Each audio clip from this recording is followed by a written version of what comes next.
Hello, and welcome to Healthy California podcast. My name is Linda Brown, and I am the host of Healthy California, where my goal is to help educate you on your daily choices so we all can become healthy.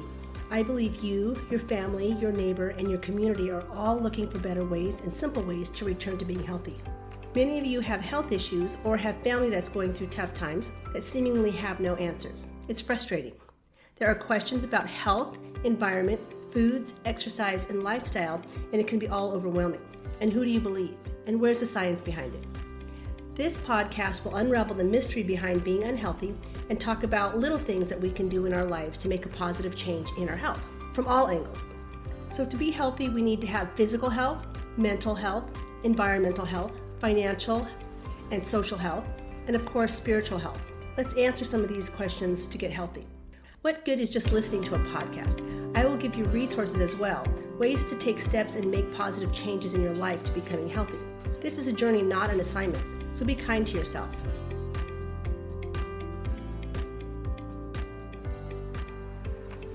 Okay, hello California, and welcome to Healthy California. This week, I am going to be talking about organics. The reason why I chose this subject is because many people ask me, is it worth paying for? What's really the difference? Those are all questions that when we go to the store, like, do I really need to pay this extra money for this organic produce? What's the big deal? So that's what we're going to be talking about today. Hopefully I can answer some of your questions.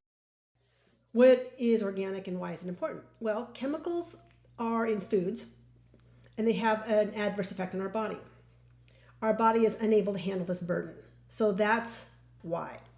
So the definition of organic is products grown without chemicals or pesticides or herbicides or fertilizers. And organic farms will practice eco-friendly methods to crop rotation, composting, biodiversity, soil health. And to get certified organic, it's a big process for these farmers. And it's all certified through the USDA, and it takes a lot of time and it takes a lot of money actually to get to that point where you can call yourself organic. So there's a big shift from a farmer to go from inorganic to organic, and it's a long process. So why are farmers, going this direction? They're going this direction because of supply and demand. We're demanding inorganic. So how do you know when something is truly organic? Well, to be 100% organic, there must be a label that says 100% organic. There has to be a label on there. Otherwise it has to be a USDA label that says 100% organic. You can have something that just says organic, and if it's just organic, not 100% organic, but if it's just organic, that means that 95% of what's in that product is organic. So let's say you buy, crackers, and it says organic. Well, if it doesn't say 100% organic, then in those crackers, you will know that at least 95% of the ingredients that are in there are organic.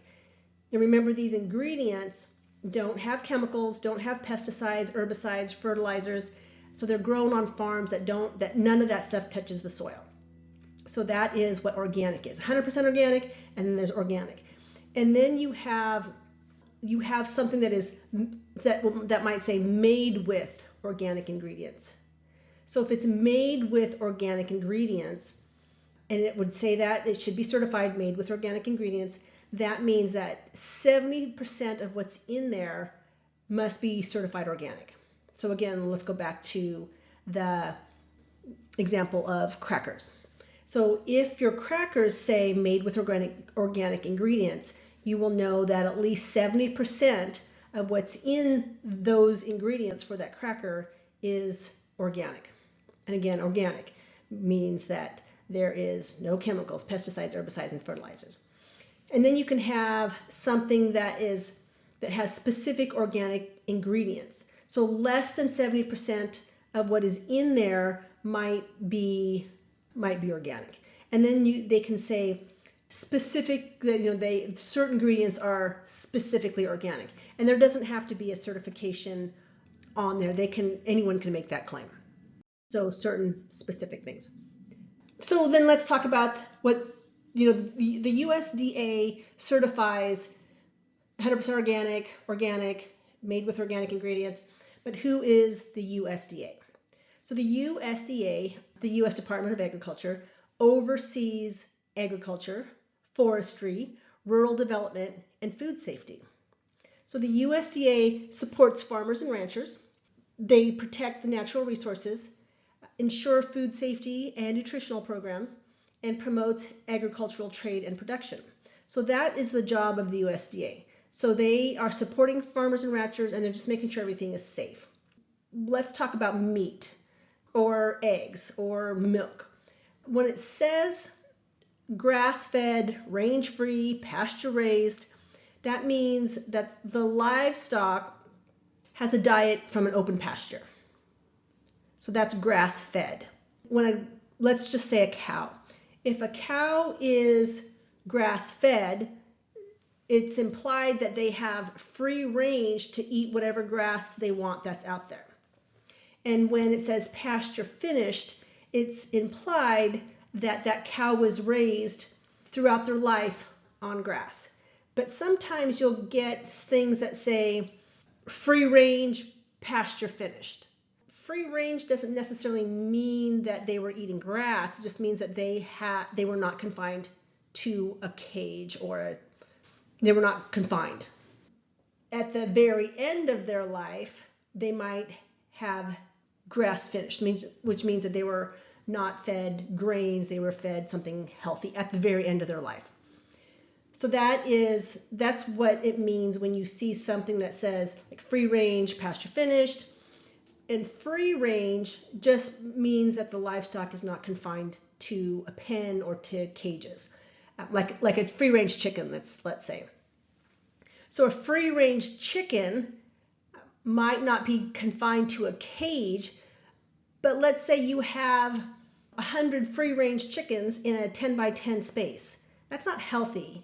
It's better than being confined to a cage, yes, but they're not getting a healthy activity level. They're not out there picking their little bugs that they're supposed to eat. They eat bugs, they eat little worms, maybe a couple pebbles here and there for their digestion. They're not getting that. They're just confined in a space with probably hundreds of other chickens, and they're being fed whatever they're given. So typically that's a grain of some sort. So that is free range. It's not pasture raised. So typically they don't have access to the outside world. They're still in a small space. But at least they're not in a cage. So that's the good thing.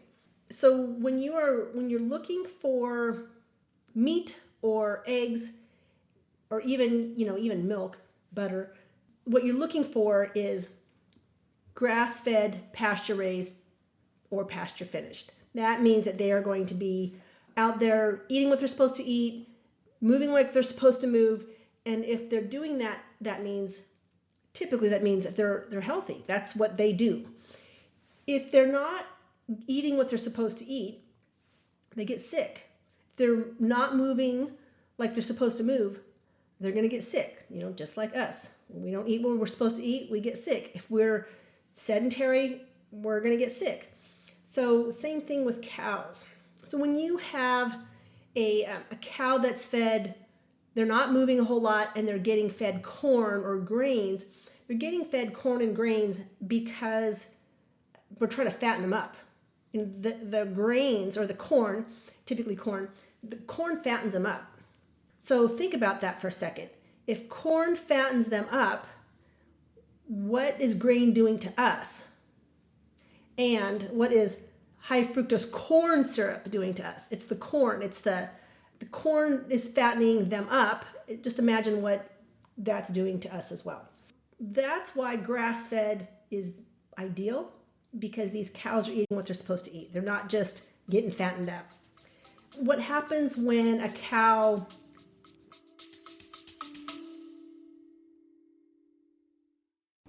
I want to take a second to share a helpful resource with you. I have a free health questionnaire designed to pinpoint the areas in your life that you need to focus on for optimal wellness. If you're interested, simply click the link in the show notes or visit heal-throughfood.com to access it. Now let's dive back into the show. Or whatever animal. What happens when they are fed something that they don't typically eat 100% of the time, and then they're confined to a small space? What happens? Well, they get sick. What do we give them? We give them antibiotics. The antibiotics are in their system, and when a cow is sick and gets antibiotics, that can transfer over to us. Now, the USDA has a certain criteria where the antibiotics have to be out of their system for a certain amount of time before they can process that cow or sell that meat. The USDA does have some control over that, but why was that cow sick to begin with? And why are they now in the market? That's my concern. Then, if you look at cows from our country versus cows from another country, like our cows are pretty fat. They're pretty fat and happy. They're big. They have a lot of meat on them.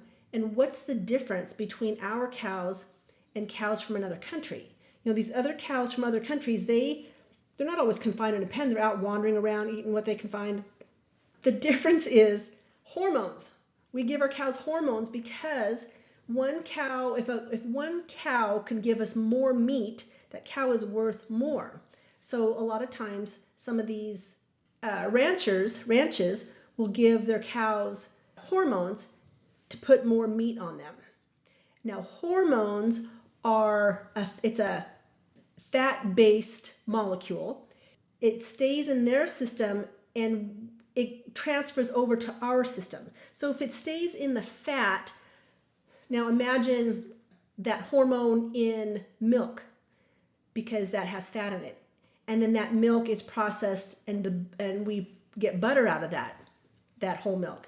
So now that butter also, it's a condensed form of fat, so that butter can have a lot of hormones in there. So that's why hormone-free is so important. We don't want extra hormones in our body.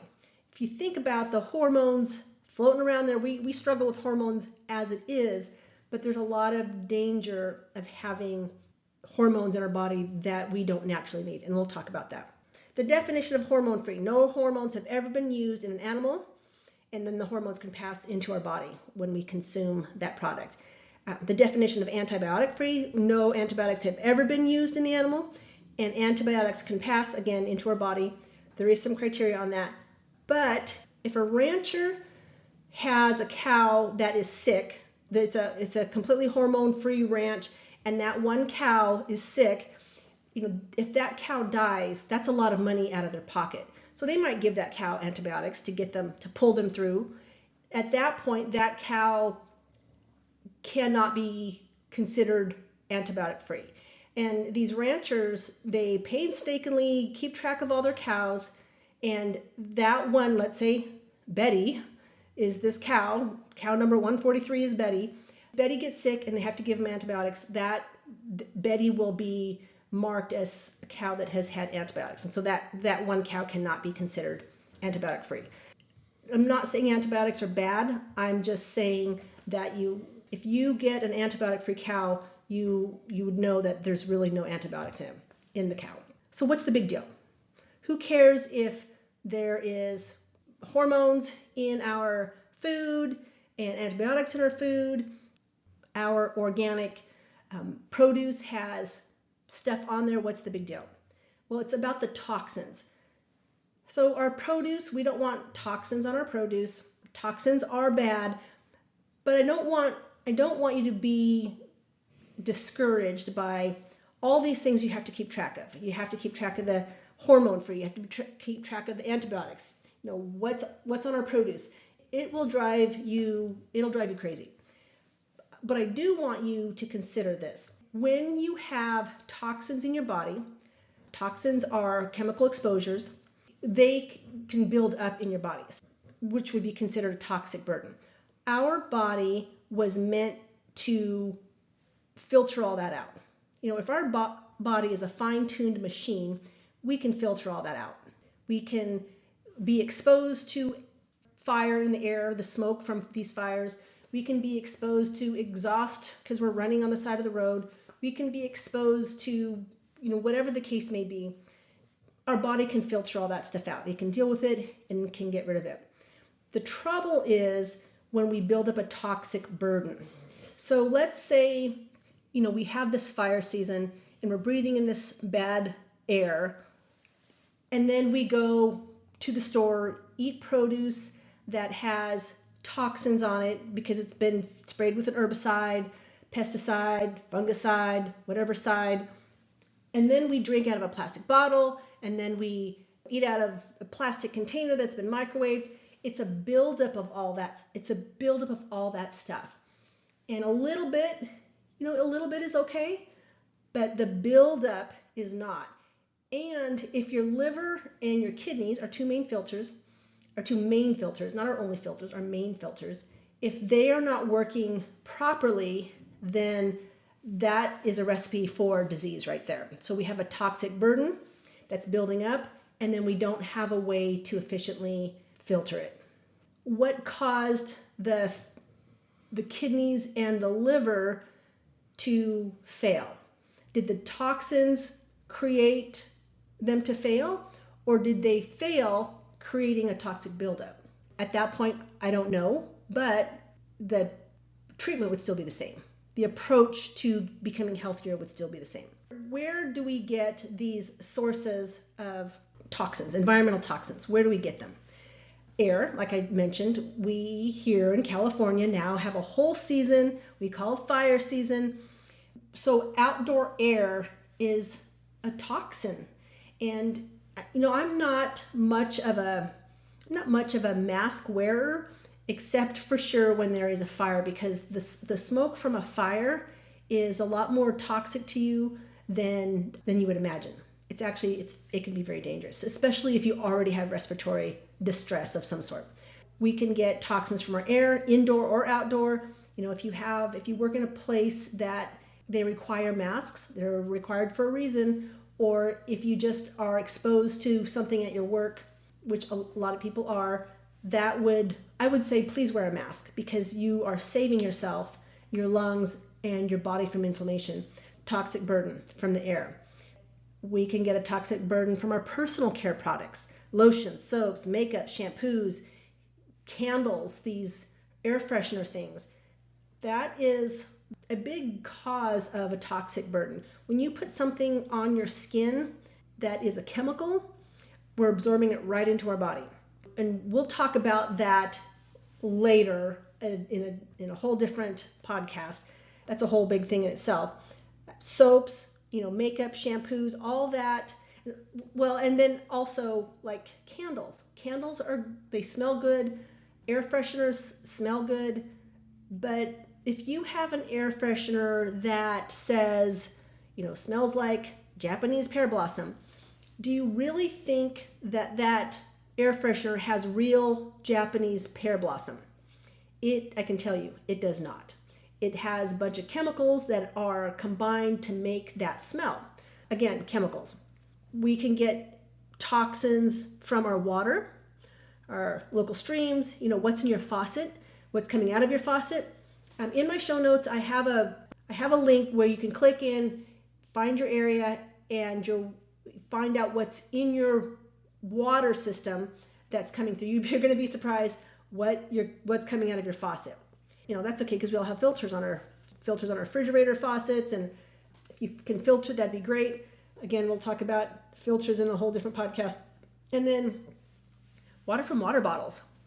Water bottles they have that plastic, toxic. Cleaning supplies, laundry detergents, anything that smells good, unfortunately, smells good because it has chemicals. And then I don't want to scare you on everything.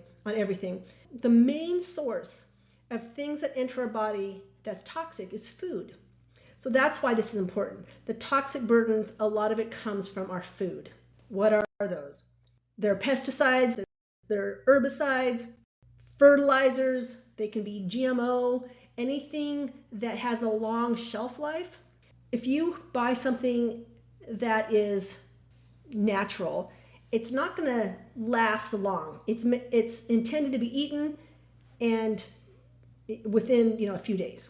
So if something has a long shelf life, chances are it's going to have something that is preserving it. So preservatives.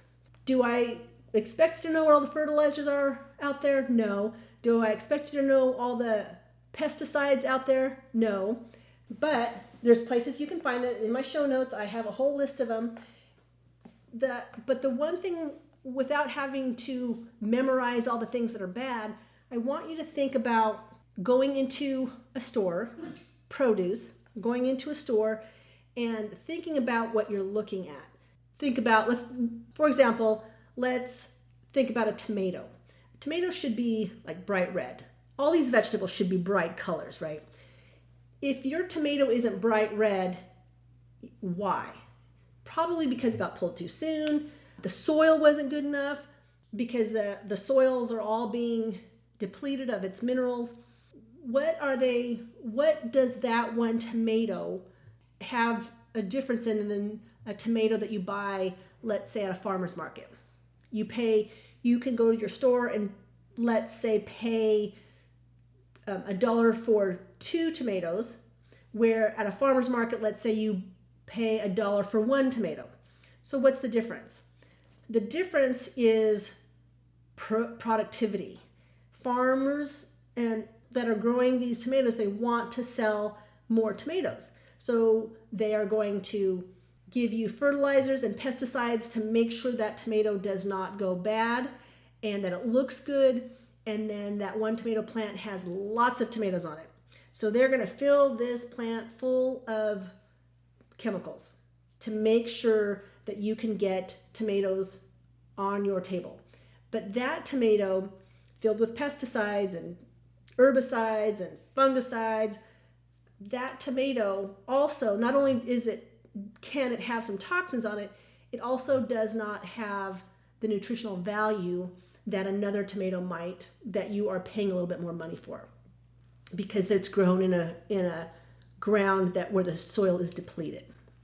So that, without knowing the names of these different fertilizers and pesticides, I just want you to think about that, because when you go to make decisions on vegetables, why is it so much cheaper over here than here? It's because this company that is giving it to you for a low price is they're just pumping out the vegetables. They don't care about your health. They care about the bottom line, and that's money to grow food, money in their pocket.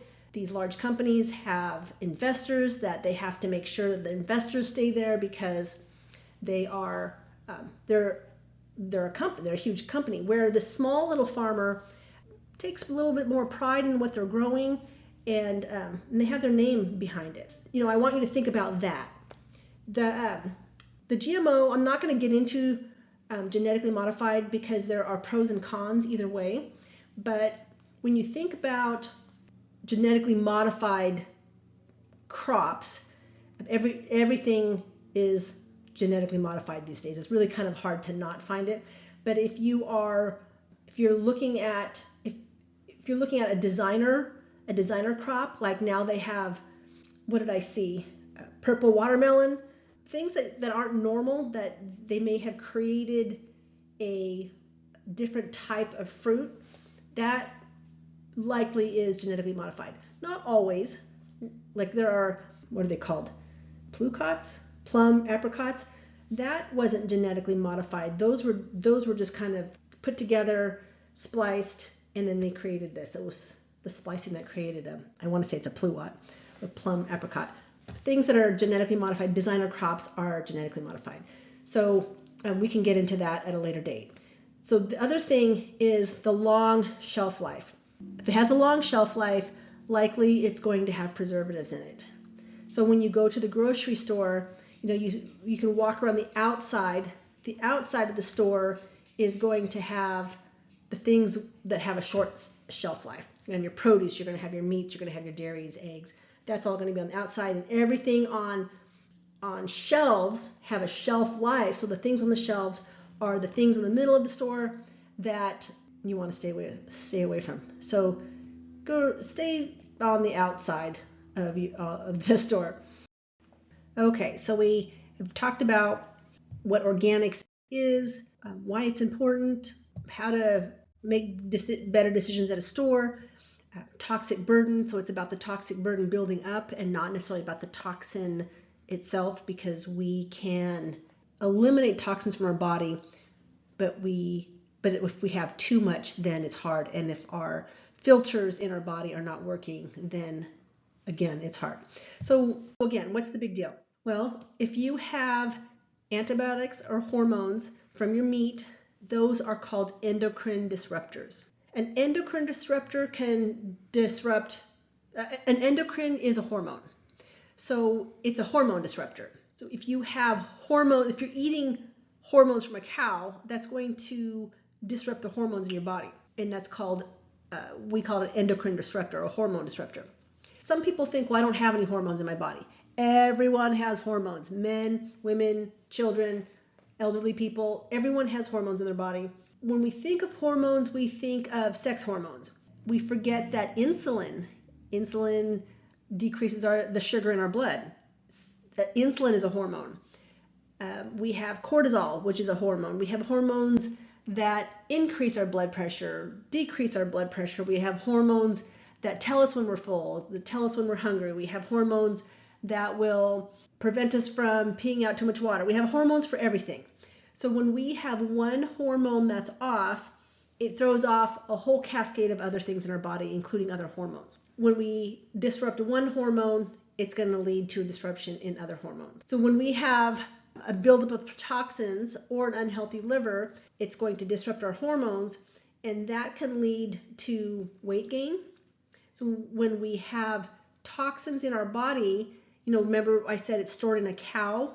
If it's in our body and we can't detox it, it's going to store in our body as well. It's going to store in our fat, so our adipose tissue.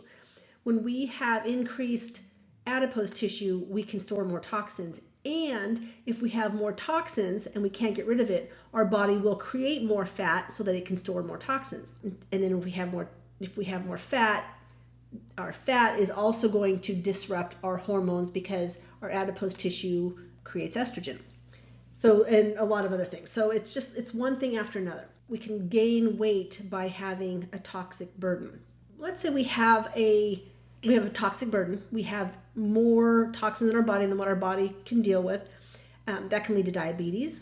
It can affect the testosterone in a man, so low testosterone typically. It could be reasons why we can't get pregnant. It can lead to menstrual irregularities. Why are girls getting their menstrual cycle earlier and earlier these days? It's because they have hormones in their body that probably shouldn't be there quite so soon. It can lead to stress. It could lead to a lack of sleep. It could lead to autoimmune disorders because of inflammation. It could decrease our energy. So let me back up a little bit. So it could lead to autoimmune disorders due to inflammation. Well, what is inflammation? I'll be talking about inflammation in a couple weeks. But inflammation is our body's immune system attacking or trying to get rid of something that's not supposed to be there. So it's our immune system. Inflammation is our immune system. If we are constantly inflamed, we don't even realize that we're inflamed sometimes, because inflammation can present as many different things, like body aches and fatigue and joint aches, skin issues, and autoimmune disorders. And if you have one autoimmune disorder, likely you're going to have another one. So keep that in mind as well. A toxic burden can also, like I said, decrease energy. If you think about our body constantly trying to heal itself, that's exhausting. So our energy is going to go towards healing itself, and then we're going to have less energy to do the things we want to do, right? Because we all know that one person that's like, oh, I got up 5 o'clock this morning and I swam 2 miles before work, and then I went and ran 2 miles during my lunch break, and then right after work I'm going to go to meet some friends for dinner, and then I'm going to go finish up this book I'm writing, and then do it all again tomorrow. And you're like, how does this person have so much energy? Likely because they have this fine-tuned machine that's not filled with inflammation. And that's really the way you should be as well. You shouldn't be so exhausted all the time. And if you feel like you're exhausted, this is just something to think about. So other things that can can lead from a toxic burden is just like chronic disease. If your body is unable to heal itself or is in a constant state of inflammation, always tired, and your hormones are off and you're not sleeping, how is your body supposed to heal if you can't sleep? Because when you sleep is when you heal. You're setting yourself up for chronic disease and autoimmune disorders and inflammation and body pain. And we know now that cardiovascular disease is an inflammatory process. It's an inflammatory disease. Many things are. So we have the decreased ability to heal from sickness or injury or stress when we have this toxic burden. In addition to that, we said it was an endocrine disruptor, which means that it's a hormone disruptor. So anything that is hormone related, we think of reproductive. We have menstrual irregularities, we have our menstrual cycle starting earlier, we have low testosterone. Cortisol is our stress hormone. It's a hormone. So when we have endocrine disruptors in our body, toxins in our body, it's going to affect our cortisol levels. When we have cortisol levels, it gives us higher blood sugar. It makes us not be able to sleep at night. We can't handle stress as easily. It's just this cascade. And then on top of that, when we are trying to heal ourselves and we can't, we have mental health struggles. When we have one hormone that's off and our body's not able to heal itself, we struggle. And we're going to go into mental health struggles later on, but that is also something to consider because our body does not work on one independent system. So never does our body only just have a cardiovascular system and it doesn't affect anything else. One system affects many systems. So our muscular system depends on our cardiovascular system to get oxygen and blood to it. Our integumentary system, our skin, depends on our cardiovascular system to get blood to it. It's never just one thing. So when you're trying to heal your body, you have to look at the body as a whole, including your mental health. Mental health is largely dependent on the things you're putting into your body and whether you're able to heal. If you're putting things in your body that's healing. When I say putting things into your body that's healing, I'm talking about air, water, food, but I'm also talking about visual things that you're hearing. That is all negative as well. And that sends off a cascade of hormones, actually, that can put you into a state of fight and flight. So that's something also to consider. We will talk about that on a later date. There's just too much to talk about. So what can we do about it? We are in this world that's trying to kill us all the time. I'm not meaning to scare you. My take home point to all this is things in this world are always trying to kill us, right? So are we going to put our body into a state of where it can heal from that and it can fight it off? Or are we just gonna let life do its thing? So if we put things into our body that can heal itself, we have to make sure that our filters are working as well. So we have to put things in our body that's healing, and then we have to have a filter that can detoxify the things that we can, because that's what our body was meant to do. It is meant to detoxify. So what can we do? We can choose to eat clean. So there's this, if you go to ewg.org, it's in my show notes, they have a list, and you can just Google this, Dirty Dozen and Clean 15. So the Dirty Dozen are the top 12 foods that have the most pesticides. And you'd be surprised on what it is, because these are foods that are healthy, right? I don't want to scare you on spinach is one of those dirty dozens, and so is strawberries, and they're delicious. And we always tell people to eat more spinach, eat more strawberries, have a good source of vitamin C. So then what are you supposed to do? Are you supposed to eat it or not eat it? I would say eat it, but choose organic and make sure that you have a healthy system. So if there is a toxin on something, your body can detoxify that. Eat clean foods. When we talk about eating clean, you hear people say, yeah, I'm clean eating. They're talking about eating foods that are have no toxins, have no antibiotics, have no hormones. That's what eating clean is. Go to ewg.org or just Google it. Dirty Dozen, Clean 15. Don't eat anything that has hormones or antibiotics. So and get stuff that is antibiotic free, hormone free, grass fed, grass finished, free range, all that. If you buy food from a farmer's market or something that's organic, it's going to have so much more nutrients in that one thing than eating, two things of something else. So again, I'm talking about, let's say, tomatoes. I'm just using that as an example. This applies to all produce. If you buy two lightly red tomatoes, you might be able to buy one tomato and have 2-3 times more nutrients in that one tomato. So we're talking about eating healthy, not just eating a lot. Why buy 2 tomatoes that have half the nutrients in it when you can buy one? So choose clean foods. Don't drink from plastic or microwave your stuff in plastic, because that plastic leaches right in, and it leaches a lot. You'd be surprised how much plastic leaches into your food and or water. Get toxins out of your environment. Like your cleaning supplies, things that smell good, that's all chemicals. Nail polishes. There are some nail salons that have toxic-free nail polishes. If you can find one in your area, that'd be great. Hair dyes, laundry detergents, laundry sheets. Anything that smells good or has a harsh chemical, beware. Get toxins off your skin. Your skin absorbs so much. So be careful with your lotions. Your lotions shouldn't have phthalates. It shouldn't have parabens, perfumes, dyes, all the things you put on your skin. Think of your skin absorbing things in. Even your cosmetics. If you go, again, you can go to ewg.org, and they have a list of personal care products that are actually healthy for you. They rate them. Green would be good, red would be not good. So you can go there and look to see if the products you're using are good or not. Get toxins out of your water. So you can, again, get a filter for your water. Don't drink out of plastic water bottles. Get toxins out of your air. Wear a mask if you have to, if it's a horrible air quality day. Change your filters in your home. Get an air filter at your house, especially if you have respiratory problems to begin with. And then I'd say do a liver detox once a year.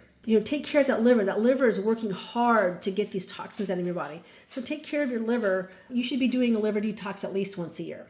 I just gave you a list of a whole bunch of things you can do, and it's so overwhelming. I don't want you to get overwhelmed by it. If you have things in a plastic container, don't throw that plastic container away, because you're just adding that plastic container to the environment, and you now have a plastic container in your environment. You just repurpose it. If you want to change your shampoo and you have a whole bottle of shampoo, use it up before you change it. Just change a little thing at a time when the time comes. Don't throw everything away and do a super deep clean, sweep through your house and get rid of all that stuff. You're going to get overwhelmed. Just go slowly and don't stress out about it. And just start making better decisions when you go to the store. If it's time to change your toothpaste or get new toothpaste, just choose a better toothpaste. Don't throw away what you already have and be afraid that it's going to kill you today, because it won't. I want you just to start thinking about the things in your environment that you can start changing as time goes on. So the other things we can do is, I said clean eating, but again, if you Google anti-inflammatory diet, I talked about toxins causing inflammation in your body. Well, we can eat foods that will take inflammation out of your body or help heal. We have healing foods. Foods are intended to do what they're supposed to do, and that's give you energy and give you a way to heal yourself and help you grow. So, look up anti-inflammatory diet and get all that stuff out of your diet and eat things that are anti-inflammatory. Your refrigerator should be your medicine cabinet. When you're looking at becoming healthy or changing your health, don't reach for medication. Open up that refrigerator and see the things in there should be healthy. Your refrigerator should be your medicine cabinet.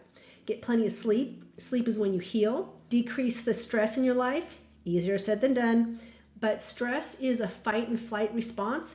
And if you're constantly in a state of stress, like you're running from that tiger, right? It's a good thing to run from that tiger. We have these responses for fight and flight. But if you're in a constant state of running from that tiger, your processes are going to turn off. When you're running from a tiger, your body's not thinking about reproducing, so your hormones aren't going to be working for you. Your digestive system gets decreased, sex drive decreases, all these things when your digestion. So decrease your stress. All these things are intended to be healing to your body, and when we don't give ourselves the healing properties, then we're not going to be able to detoxify. And increase your activity level. The body was meant to move. That's how we're built. We're built to move. So when we breathe, a rib cage pumps in and out, and that pumping in and out moves our blood. It moves our lymph system. It moves our bowels. So we are meant to move. We depend on moving. And you don't have to go, run a marathon. You just have to move. Movement lubricates your joints. And then finally, track your progress, track your symptoms. Many times people don't realize that they're actually getting better. When I had my physical therapy clinic, I would have people come in complaining all the time. I'm in pain, I'm in pain, I'm in pain, and nothing's getting better, nothing's getting better. But since I tracked their symptoms and their progress, I would say, hey, Mr. Smith, I know you're still in pain, but your pain went from being a 7 to being a 3. Oh, look, Mr. Jones, you are sleeping 4 hours before you wake up now. Look, Mrs. Smith, you're still in pain, yes, but your bathroom habits have changed quite a bit. You are coming in and you are smiling more. See, since you're so close to yourself, you may not notice the small little changes that happen days and days and days. So just, journal or track your progress. And again, don't do it all at once. Ease into this so it doesn't become overwhelming. If you're a type A personality, you're just going to go gung-ho, jump in first, with both feet, just first hand, just jump right in, but you're going to overwhelm yourself. So jump into this slowly. You got where you're at right now slowly, so get yourself back out slowly so that you can have the opportunity to celebrate the small little wins in your life. It's not about losing weight. It's about taking all the little things and celebrating. Oh, I got a good night's sleep tonight. Oh, I was able to walk 5,000 steps today, which I haven't done for a long time. Maybe, I worked out 3 times this week, which I haven't done for a long time. So celebrate those small wins in your life, because it's all counting if you're headed in the right direction. So I'm here to inform you and educate you on, what today was what about organics and why it's important, and the toxic burdens.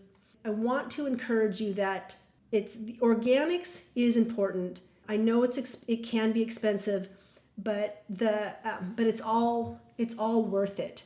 And I want you to start thinking about investing in yourself. So spending that little extra money on organic food and not trying to buy a whole bunch of stuff and not liking it, and it sits in your refrigerator and it goes bad. And again, you can try, I mentioned this last week, you can try growing your own stuff. It's put something in dirt, water it every now and then, and you'd be surprised on what you can get out of it. And it's going to be delicious. So start thinking about, listen to this podcast over and over if you have to. Start thinking about what you can do a little at a time, just a little at a time, and start making the changes for the good. And I'm here for you. We've all been through this, or we're all going to go through this. I hope you can make different changes in moving forward. And I'll be back again next week.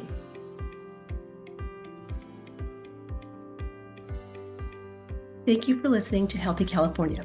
I hope you learned something today. Treatment and health care should be proactive and preventative, so getting to the root cause of a disease or illness is so important. The U.S. has a good trauma medicine design, which means you see a doctor when there is already a problem. Let's beat disease before it happens. This podcast represents my opinions based on my research and education and is not intended to be used for medical diagnosis or treatment. It is not a substitute for your doctor or any healthcare provider. I provide education only. If you are looking for more answers or have questions, you can find my contact information in the show notes, or find a functional nutritionist or functional medicine practitioner to add to your healthcare team.